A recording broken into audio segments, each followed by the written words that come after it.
Thank you for tuning in to Eleven's Dirt Life. Today I'm going to talk to you about my process on bolt-on, why I went bolt-on, bolt-on build for the beginning or the first version of this JL.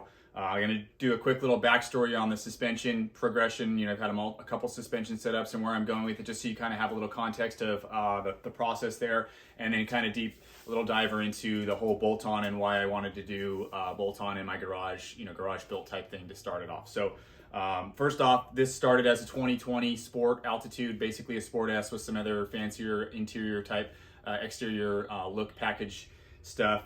Did that for a reason, knew I was going to take almost all the drivetrain out of it and put a new drivetrain on. So when I sold my JK, which was pretty built, on 38s and coilovers, I had custom AccuTune built Fox coilovers on that with the Evo bolt-on kit.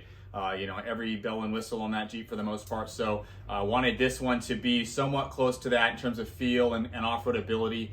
When I did it, when I sold that Jeep, I wanted to make sure I could get this one close so I had the same, off-roading lifestyle, just day-to-day driving comfort and things like that. So the first iteration of the build was kind of, in that budget mind in terms of what all I was going to do. I was doing a lot. I was doing, UD60s and beadlocks and all this stuff to get it going. So I wanted to, from the get-go, I wanted to build it myself. When I say build it, I know this built not bought, or what is the definition of built, depending on who you talk to, can change. I know the guys that are like really good fabricators and can do all kinds of crazy stuff that a lot of us can't do. To them, this is not a built Jeep, it's a bolt-on Jeep, and I don't know how to argue with that other than say, like, I sat in my garage and sweat and bled and threw wrenches and spent hours and hours of time and did everything, turned almost every single bolt on this Jeep myself. So in my mind, that's built. I built this Jeep in my garage. No, I didn't weld anything. I did cut a lot of stuff with right angle grinder and Sawzall and ground stuff and drilled holes all over the place and measured for components and just everything. I did everything on this Jeep. I've turned every bolt to get it to where it's at now for the most part. So hats off to the guys that can fab and can make stuff out of metal and weld and all that stuff. That's something I'm sure I could do if I had practice and had the time to do it. But I'm not there time wise or effort wise in my life right now. So that being said, I built this Jeep in my garage, and I wanted to do that for a couple of reasons. Number one, it's cost effective, right? I mean, you can spend just as much in installation cost as the parts cost themselves. And I was finding that shops and people that were shops or people that were Jeep builders were not doing things the way that I would have done them. I necessarily didn't know that I could do it, but I knew how it needed to be done. So you start looking at stuff and nitpicking things, and you're like, why did they run this like that?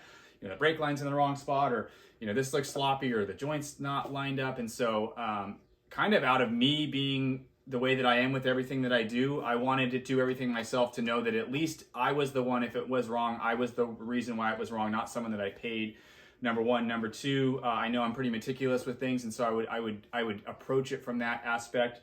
Number three, just the know-how. I mean, being able to understand how every single component that goes on your Jeep, how it went on, what you had to do to get there, how it works, is extremely helpful in a number of ways, especially on the trail. It's we build these Jeeps, or people build us these Jeeps, and we get out on a trail and something breaks and we have no idea what to do. Well, I don't know what that is, or I don't know how that went on, or how to fix that, or even come up with a solution. So half of the battle of wheeling is wheeling, braking, getting stuck, and figuring out how to get through all those options, right? So being self-sufficient or somewhat self-sufficient is I think very helpful, and a lot of people should be able to do that. I'm not saying everyone has the time or the energy or even wants to build a Jeep in their garage, but for me personally, I wanted to say I turned every bolt on this Jeep. I get stopped, almost every time I go to the gas station or the grocery store or somewhere with this Jeep, and people want to talk about it, whether they're Jeep people or just random people that are like, wow, that's a really cool Jeep. And so, usually the first thing I say is, I built this in my garage. And so then that kind of sparks a whole nother conversation, like, whoa, to think about, this being a stock vehicle and transforming it into what it is now. So those were kind of my main thoughts in why I wanted to do it myself. And again, it was a process. It definitely took me some time to figure some stuff out. I had friends help me out on certain things. There's sometimes you just need an extra set of hands moving big axles around in a garage, like on moving rollers and getting coilovers to line up and cutting stuff that you're not necessarily comfortable when you got to cut a whole tower out, making sure that everything's been measured and stuff like that. To get the Evo coilovers in, I had to cut, the complete OEM tower out of there. So you don't want to cut something out that can't be replaced unless you have someone that can weld it. But my whole process, or my whole thought process was I wanted to, for the first version of this Jeep, was to just do, and basically it's kind of the second because I redid the suspension, but was to say, I did this in my garage. This is what you can buy from a store.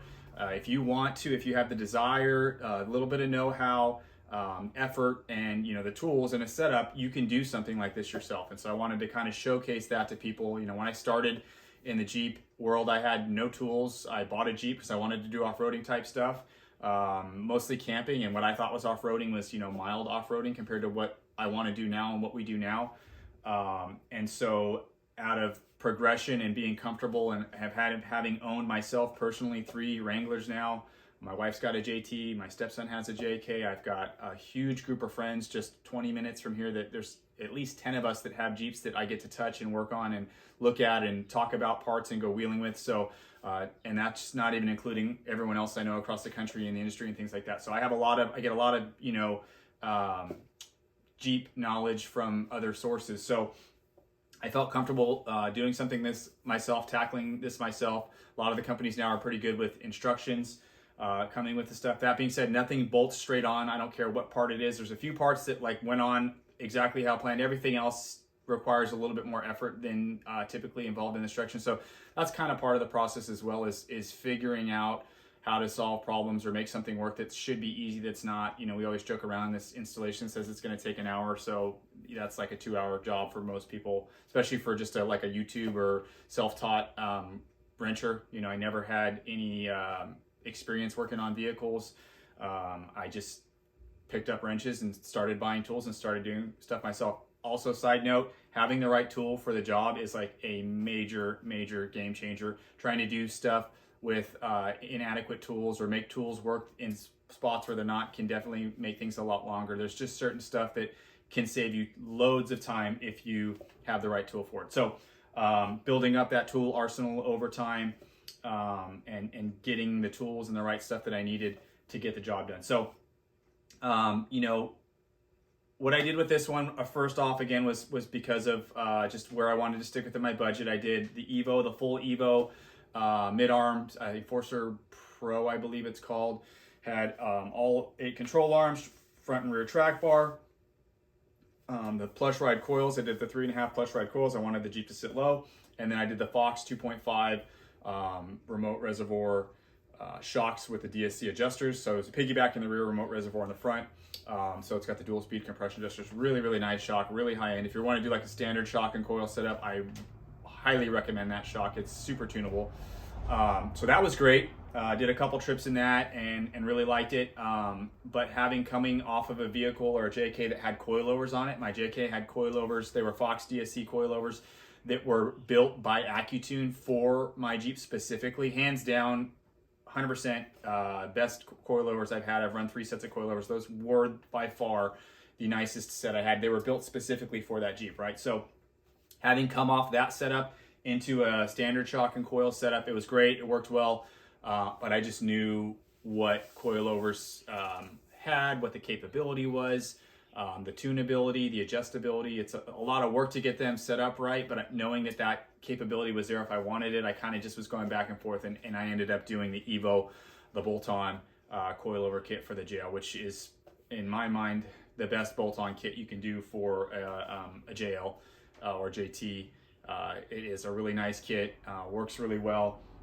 It's designed to work with the stock axles, so I have UD60s, so there were some things I had to make work to make these axles work. There's still some things that would need to be done, which kind of is pushing me to where I'm going now. So built the Jeep myself, wanted to turn every bolt, wanted to say that I built the first version of it. I'm coming up on 2 years of ownership of this Jeep, and now it's ready to start progressing to the next level. So we've done the harnesses and the seats, cage is coming up. and we're going to do a full custom suspension with ORI. So with that being said, this is something I want to put in the hands of a professional. There's a lot of good builders out there that are doing really rad build Jeeps, custom stuff. When it comes to welding towers and suspension geometry and creating brackets for control arms and things like that. I have friends that could probably do that. I'm sure I can probably figure some of that stuff out. I'm capable of cutting, I could weld. The welds probably wouldn't look great, but I'm sure I could do it. But this is something where I want to put in the hands of a professional. I want this Jeep to work flawless. I want it to perform flawless as it can on a trail. So, now it's time for the next step for this Jeep for me to let somebody who does this, for a living, that I trust, that I've seen performance-wise over and over and over again, firsthand, do that version of the Jeep. So, what we're doing with this is we're going to do custom towers. We're going to run 14-inch ORI struts. And we're going to do a 3-link in the front, long arm, and a traditional 4-link long arm in the rear. Again, we're going to be moving brackets around. We're going to be cutting all the brackets off the axles, all the upper brackets off. So all the bracketry will be new. Probably do some track bar adjustments in terms of height. Try and level out the rear track bar a little bit more, things like that.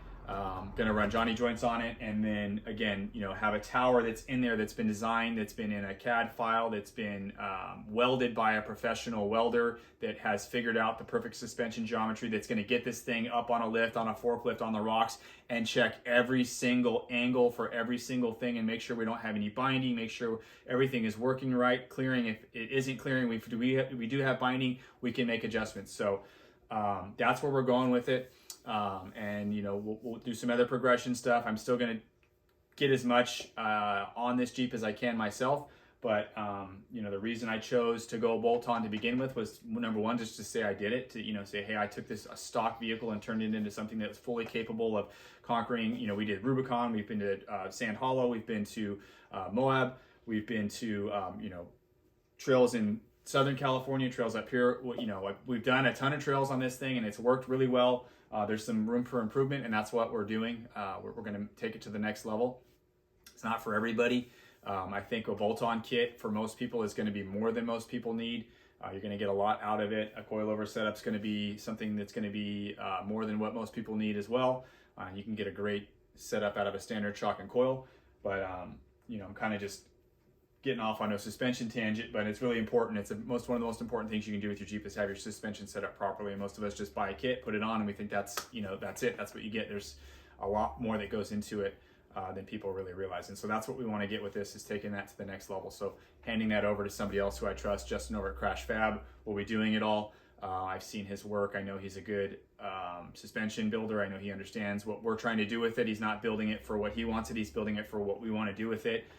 Mine's a daily driver and also a weekend crawler or a week crawler, depending on what trip I'm going on. But, ultimately I want this thing to ride nice for when my family's in it, and I want it to work really well off what road. So we're there with it now, but you know how we are. We're never happy. We always are progressing, and I want to do something that's next level with this Jeep. I want to do something that's out of my realm of capability.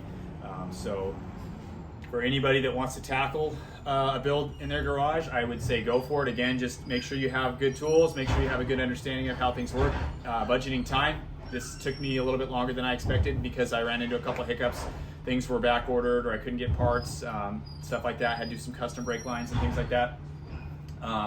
But you know, you can do a bolt-on kit if it's something you really want to do and you have any sort of like ability to turn a wrench. I'm not saying you have to be a full-on mechanic, but you could bolt most of that on. Also, you know, if you don't have the time, or you just don't want to tackle it, or you're scared to tackle it, there's a lot of good shops out there that can do it. So, you know, if you want to pay someone to do that, that's totally fine as well. People kind of get knocked for not building their own Jeeps, but not everybody wants to do that. Not everybody has the energy. The older I get, the less I really want to lay on the floor and turn wrenches on this thing. I do it because, like I said, I like to kind of have an understanding of how everything worked to make sure everything was done right. But you know, it's not as appealing to me as it was when I first started, you know, working on Jeeps. And so, you know, maybe some of these younger guys that have the energy and drive that want to do it all the time can start doing stuff like that. So it's okay to have someone build your Jeep. You know, we're all ultimately trying to do the same thing, have a good time, have some pretty rad Jeeps, and go wheeling with our friends. So whatever way you want to slice it, that's up to you. But I just kind of wanted to share with everybody why I decided to do a bolt-on build to start.